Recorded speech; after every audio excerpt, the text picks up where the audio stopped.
मधुर भाषा संस्कृतम्, मृदुल भाषा संस्कृतम्।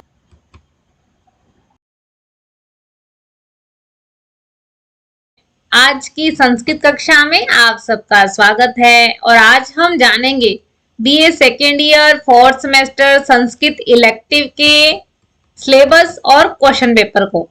क्योंकि स्टूडेंट्स आप जानते हैं क्वेश्चन पेपर को अटेम्प्ट करने से पहले क्या जानना जरूरी है, अपने यूनिट वाइज सिलेबस को जानना बहुत जरूरी है। तो चलिए बढ़ते हैं अपने सिलेबस की ओर। आइए हम जाने BA second year fourth semester Sanskrit elective का सिलेबस क्या है। हमारे 5 यूनिट हैं और हर एक यूनिट आपका 16 मार्क्स का है, यानी आपका 80 मार्क्स का पेपर है। तो चलिए इसको यूनिट वाइज डिस्कस करते हैं। फर्स्ट यूनिट आपके पास कालिदास के द्वारा रचित रघुवंश और उसका भी द्वितीय सर्ग आपके पास है, जिसमें 75 श्लोक हैं और उसमें से आपको काम आएगा 2 श्लोक लिखने के लिए आएंगे और एक प्रश्न पूछा जाएगा। तो ये आपका काम है 16 मार्क्स का। सेकेंड यूनिट आपका अंबिका दत्त व्यास द्वारा रचित शिवराज विजय, जिसका प्रथम निश्वास आपके पास सिलेबस में दिया गया है। इसमें भी आपको 2 गद्यांश आएंगे लिखने के लिए और एक प्रश्न पूछा जाएगा। यह भी यूनिट आपके पास 16 मार्क्स का है। नेक्स्ट हमारा थर्ड यूनिट, जिसमें संस्कृत व्याकरण है और उसमें आपके पास वाच्य आएंगे, कर्तृवाच्य, कर्मवाच्य और भाववाच्य। इनकी आप डेफिनेशन याद करेंगे। कर्तृवाच्य से कर्मवाच्य में वाक्य परिवर्तन करना और कर्तृवाच्य से भाववाच्य में वाक्य परिवर्तन करना, इससे संबंधित प्रश्न पूछे जाएंगे। दूसरे पार्ट में आपके पास तदित प्रत्यय हैं, जो बहुत ही सरल कार्य है। आपके पास मतुप, इनि, ठन, त्व, तल और छ प्रत्यय हैं। ग पार्ट में आपके पास निजंत और सन्नंत प्रत्यय हैं और उसमें से भी केवल आपको इन 10 धातुओं के लट लकार प्रथम पुरुष एक वचन में सिद्ध रूप याद करना है और ये तीनों टॉपिक आपके पास मिलाकर 16 मार्क्स के आएंगे। और नेक्स्ट आपका फोर्थ यूनिट, जिसमें आपके पास वरदराज, लघु सिद्धांत कौमुदी, यानी ये भी आपके पास ग्रामर का पार्ट है। पहला पार्ट आपके पास संज्ञा प्रकरण का है। दूसरा पार्ट आपका सरल हिंदी से संस्कृत में अनुवाद है और इस टॉपिक को हम बहुत छोटी क्लासेस से भी करते आए हैं और बीए फर्स्ट सेमेस्टर से भी हमारे पास अनुवाद का कार्य चल रहा है।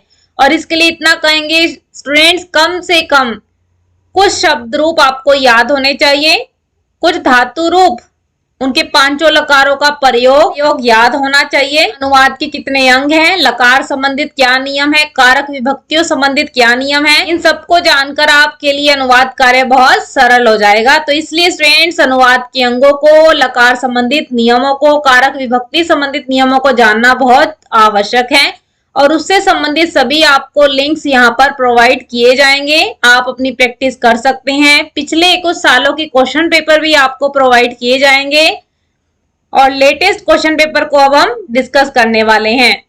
स्टूडेंट्स ये 4 यूनिट हैं और हर एक यूनिट में से आपके पास 2-2 मार्क्स का वेरी शॉर्ट क्वेश्चन आएगा, तो यानी वह भी आपके पास 16 मार्क्स का है। अब हम सबसे लेटेस्ट कुरुक्षेत्र यूनिवर्सिटी के क्वेश्चन पेपर 2020 में जो आया है उसे डिस्कस करने वाले हैं, इसलिए आप हमारे साथ एंड तक बने रहें। आपके जो भी डाउट्स होंगे वो आप साथ साथ कमेंट बॉक्स में ले सकते हैं। तो चलिए सबसे पहले बात करते हैं हम वेरी शॉर्ट क्वेश्चन की, जो आपके पास 16 मार्क्स का काम है। गुणाक्षर न्याय क्या होता है? गुणाक्षर न्याय का अर्थ है अचानक होना। नेक्स्ट देखते हैं शिवराज विजय में कितने निश्वास हैं? 12 निश्वास हैं और आपके पास सिलेबस में केवल प्रथम निश्वास है। नंदिनी गाय ने राजा दिलीप की परीक्षा करके क्या कहा था? नंदिनी गाय ने राजा दिलीप से कहा था कि मैंने ही माया रूपी सिंह बनाकर तुम्हारी परीक्षा ली थी, मैं सभी कामनाओं की पूर्ति करने वाली हूँ, मैं कोई साधारण गाय नहीं हूँ। अगले क्वेश्चन में सिंह का क्या नाम था? किसका मित्र था? उसका नाम था कंबोदर और निकुंभ का वह मित्र था। नेक्स्ट देखते हैं उदास संज्ञा किसे कहते हैं? ये आपने संज्ञा प्रकरण में आप पढ़ेंगे। जो स्वर मुख के ऊपर के भाग से बोले जाते हैं उसे उदात्त कहते हैं। नेक्स्ट आपका श्रु धातु का सन्नंत रूप है शुश्रुष्यते और शुश्रुष्यति, इस प्रकार आप बना सकते हैं। भाववाच्य किसे कहते हैं? अवाच्य परिवर्तन में पढ़ेंगे इसको। जिस वाक्य में क्रिया की प्रधानता होती है, कर्मक क्रिया हो, यानी कि भाववाच्य में कर्म नहीं होता है और क्रिया भी हमेशा प्रथम पुरुष एकवचन में होती है। श्रीमान शब्द में कौन सा तदित प्रत्यय है? आप वही तदित प्रत्यय पढ़ेंगे तो इसमें हमारा मतु प्रत्यय है, जिसमें मान और वान जुड़ता है वह हमारा मतु प्रत्यय होता है। तो इस प्रकार ये आपको वेरी शॉर्ट क्वेश्चन आपको सॉल्व करने हैं। नेक्स्ट पार्ट में देखते हैं, 2 श्लोकों की सप्रसंग व्याख्या करनी है और उसके लिए आपको सबसे पहले जानना है कि व्याख्या किस प्रकार करनी है। हमें प्रसंग लिखना है जिसमें आपका लेसन का नाम, राइटर का नाम आएगा। नेक्स्ट आपको अवतरण, उस श्लोक से संबंधित किस विषय के ऊपर बात की है वो आप अवतरण में लिखेंगे। थर्ड आपका अर्थ है, उस अर्थ को एक्सप्लेन आप व्याख्या में करेंगे। उसमें कुछ विशेष दिख रहा है तो आप विशेष लिख सकते हैं। व्याकरण जो शब्द रूप, धातु रूप, प्रत्यय, संधि, समास जो भी आपने पढ़ा है वो आप इसको यहाँ पर ऐड कर सकते हैं।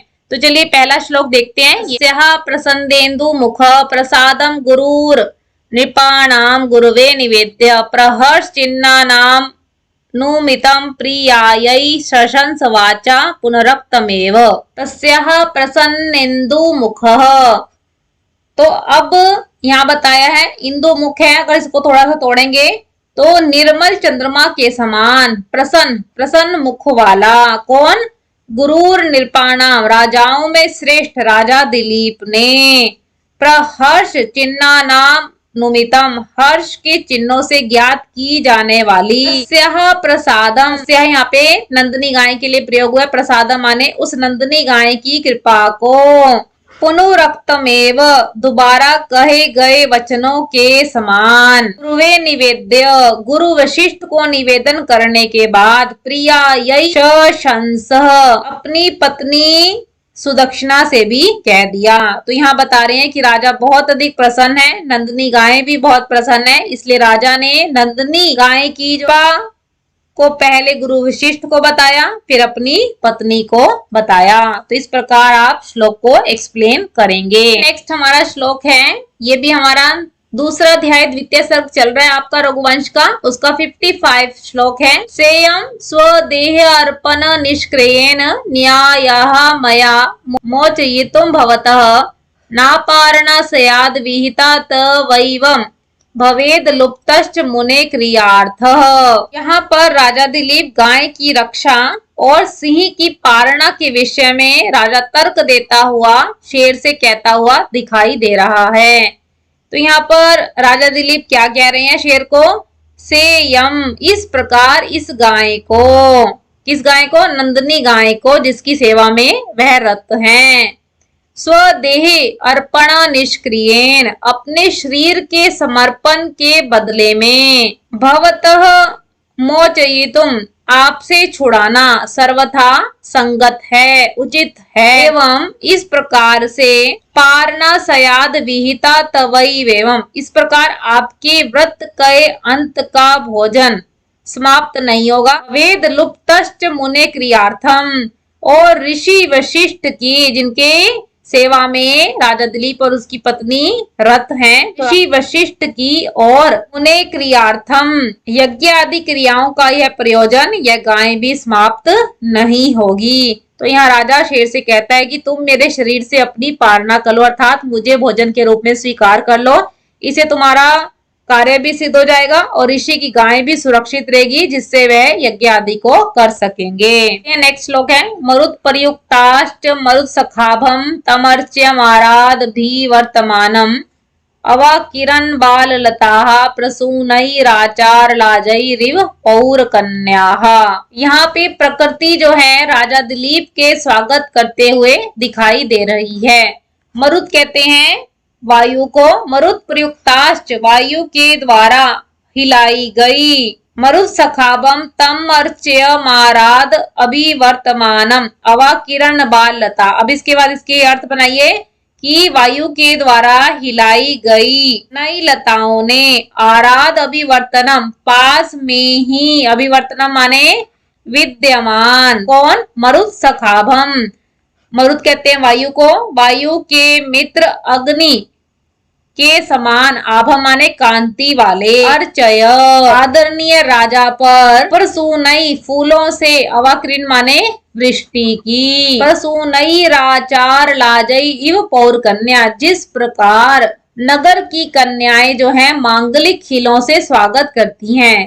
कहने का भाव ये है कि वह वन में जब प्रवेश करता है तो प्रकृति भी उसका स्वागत करते हुए हमें दिखाई देती है। और यह श्लोक आपका रघुवंश के द्वितीय सर्ग के 10वां श्लोक में से लिया गया है। नेक्स्ट आपके पास राजा दिलीप द्वारा नंदिनी गाय की सेवा का वर्णन है और उसकी भाषा शैली पर प्रश्न पूछा गया है।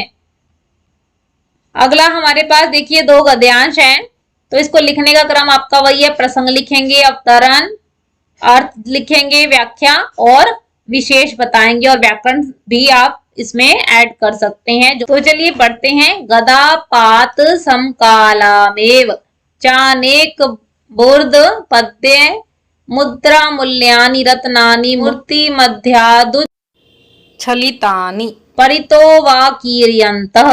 यहाँ पर बता रहे हैं कि पात समकालामेव की मूर्ति पर गदा के एक ही प्रहार से क्या हुआ, चानेक बुर्द पदम समुद्र मूल्यानि, अनेक अरब पदम मूल्य के रत्न मूर्ति के बीच में से उछलकर परितो चारों ओर अवाकीर्यन्तः फैल गए। सच दग्ध मुख, और वह मुख जला। यहाँ महमूद गजनवी की बात कर रहे हैं। तानी रत्नानी, उन रत्नों को, और मूर्ति खंडानी, और मूर्तियों के टुकड़ों को क्रमेलक ऊंट की पीठ पर लाद कर चला गया।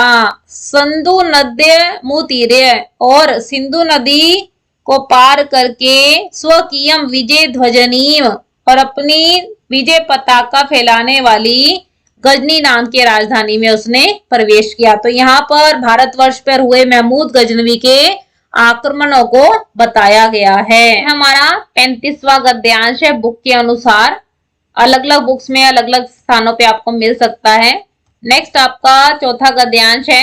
एनमेव आश्रित्य भवती परमेष्टिना प्रार्थ संख्या, इसी का आश्रय लेकर भगवान ब्रह्म की प्रार्थ संख्या बनती है। असावेव चक्रती, और यही जो है संसार का, सूरज की महिमा का वर्णन किया गया कि यही सूर्य संसार का बार बार निर्माण करता है, गर्भवती पोषण करता है, जर हर्त्री माने बार बार नष्ट करता है इस जगत को। वेदा एतस्यै वंदिना, वेद इसकी स्तुति करते हैं, वंदना गाते हैं। गायत्री अमुमेव गायती, और गायत्री मंत्र भी इसका गुणगान करता है। ब्रह्मनिष्ठ ब्राह्मणा, और ब्रह्म में लीन जो ब्राह्मण गण है इसी सूरज का अमुमेवा हरूप तिष्ठन्ते, इसी सूर्य का प्रतिदिन ध्यान करते हैं। धन्य एष कुल मूलम श्री रामचंद्र से, धन्य है श्री रामचंद्र के वंश का आधार यह सूर्य धन्य है। प्रणम्य एष विश्वे सामिति,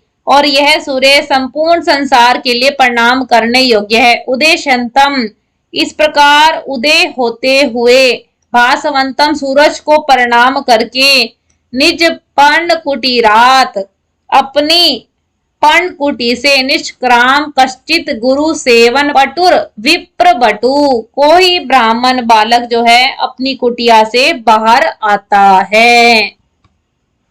नेक्स्ट देखते हैं हमारे पास 43 गद्यांश है। यहाँ पर ब्रह्मचारी गुरु जो हैं योगी राज से प्रश्न पूछते हुए दिखाई देते हैं। तो देखिए हम भी। स च आम उरी कृतम जीवती स सुखई ने वास्ते इत्युदती तरत, इस प्रकार योगी राज ने उत्तर दिया कि मैं जान गया हूं कि सजीवती वह जीवित है और सुख पूर्वक कुशलता पूर्वक रह रहा है। अतः इसके बाद तम कदा द्रक्ष्यामः, हम उन्हें कब देखेंगे। इति पुनः पृष्ठवती, इस प्रकार फिर पूछने पर, तद विवाह समय द्रक्ष्यामि, तो उनके विवाह के समय हम पुनः उन्हें देखेंगे। इति अभिध्याय बहुनी सांत्वना वचन वचनानी, इस प्रकार बहुत सी आश्वासन भरी बातों को गंभीर स्वरेन उक्तवा, गंभीर स्वर में कहकर, सपदी शीघ्र ही उपत्यकाम, पर्वत की नीचे की गंडशैलान शिलाओं पर जाकर, आदित्य कांचरूह, पर्वत के ऊपर चढ़ गए। पुनः तस्मिनेव पर्वत कंद्रे तपस तप्तुम जगाम, और फिर से उसी पर्वत की गुफा में तपस्या करने के लिए चले गए। इस प्रकार आपको एक एक्सप्लेन करने हैं गद्यांश। सोमनाथ तीर्थ की दुर्दशा का वर्णन पूछा गया है और ब्रह्मचारी गुरु का चरित्र चित्रण। इसमें जो मुख्य पात्र हैं आपके ब्रह्मचारी गुरु हैं, योगीराज हैं, गौर सिंह है, तो इनके चरित्र चित्रण आपने अच्छे से याद करने। नेक्स्ट आपके पास 5 वाक्यों का वाच्य परिवर्तन करने आया है। वाच्य किसे कहते हैं? संस्कृत भाषा में वाक्य संरचना में क्रिया के जिस रूप से कर्ता, कर्म और भाव के विषय में कहना होता है उसे वाच्य कहा जाता है। और वाच्य 3 प्रकार के होते हैं, कर्तृवाच्य, कर्मवाच्य और भाववाच्य, जिसे आप कहते हो एक्टिव वॉइस और पैसिव वॉइस। ठीक है स्टूडेंट्स, तो इस प्रकार आपको यहाँ पे वाच्य परिवर्तन करना है। तो यह लिख्यते, ये आपके पास भाववाच्य में बना हुआ है और आपको इसको कर्तृवाच्य में बदलना है। तो देखिए, त्वम लिखसि, यहाँ पे तृतीय भक्ति है, उस तृतीय भक्ति को आपने प्रथमा में कन्वर्ट किया। ठीक है, और यहाँ पे आपका लिख्यते की जगह त्वम के साथ आप क्या लगाते हो? लिखसि। तेन यानी इसकी प्रथमा बनाइए, क्या बनेगी? स। कथितम का बनाइए, कथितवान यानी यहाँ पर लंग लकार में बात की गई है। स भोजनम खादति। अब देखिए इसका क्रम, ये आपका फार्मूला है 121, जिसको आपने 311 में बदलना है। मतलब जो प्रथमा विभक्ति है उसको आप तृतीय में बदलेंगे, जो आपका क्रम द्वितीय भक्ति में है उसे प्रथमा विभक्ति में बदलेंगे। उसके बाद यहाँ जो क्रिया होती है कर्ता के अनुसार होती है, परंतु जब कर्म वाच्य का वाक्य बनता है तो क्रिया कर्म के अनुसार चलती है। तो इस प्रकार हमें इन बातों का ध्यान रखना है। स की जगह आप तृतीय भक्ति बनाइए, तेन भोजनम का भोजनम बनेगा खाद्यते। देखिए इस प्रकार बनाना है। अहम की द्वितीय बनाइए, मया चंद्रम का चंद्र दृश्यते। ठीक है फ्रेंड्स, भवता किम कथ्यते, ये आपका कर्म वाच्य का बना हुआ सेंटेंस, इसको आपने कर्तृवाच्य में बदलना है। भवता आपकी तृतीय लगी हुई है, इसकी प्रथमा बनाइए, भवान किम कथयति, अहम किम लिखितवान। अहम की द्वितीय बनाइए, मया किम लिखितम, मेरे द्वारा क्या लिखा जाए। शिशु जलम पीबती, शिशु की द्वितीय बनाइए, शिशुना जलम पीयते। तो इस प्रकार आपको वाच्य परिवर्तन का कार्य करना है। नेक्स्ट आपके पास 5 में तदिश प्रत्यय पूछे गए हैं। मतुप प्रत्यय में मान और वान है। गति में मतुप जोड़ा, गति मान बनेगा। लोभ में इनी जोड़ा, इनी का दीर्घिकार शेष रहता है, लोभी बना। मात्रा में ठग जोड़ा तो मात्रिक बना। देव में त्व जोड़ा, देवत्वम। दृढ़ जमा तल, इसका तल का ता शेष बचता है, दृढ़ता। भवत में छ जोड़ा, भवदीय। कटु जमा तल, कटुता। श्री में मतुप जोड़ा, श्रीमान। तो इस प्रकार से आपको अपनी ग्रामर सॉल्व करनी है। नेक्स्ट हमारे पास 6 में निजन या सनंद, यानी टोटल 6 करने हैं आपको। श्रु में निच जोड़ा, श्रावयति। ध्री में जोड़ा, धारयति। हन में जोड़ा, निच प्रत्यय, घातयति। पा में जोड़ा, पाययति। लिख में सन जोड़ा। अनंत प्रत्यय में धातु को द्वित्व होता है, तो क्या बनेगा? ली लेखिशति। क्री में जोड़ा, चिकीर्षति। दा में जोड़ा, दित्सति। पठ में विपटिशति। नेक्स्ट हमारे पास 2 सूत्रों का स उदाहरण विवेचन करने के लिए कहा गया है।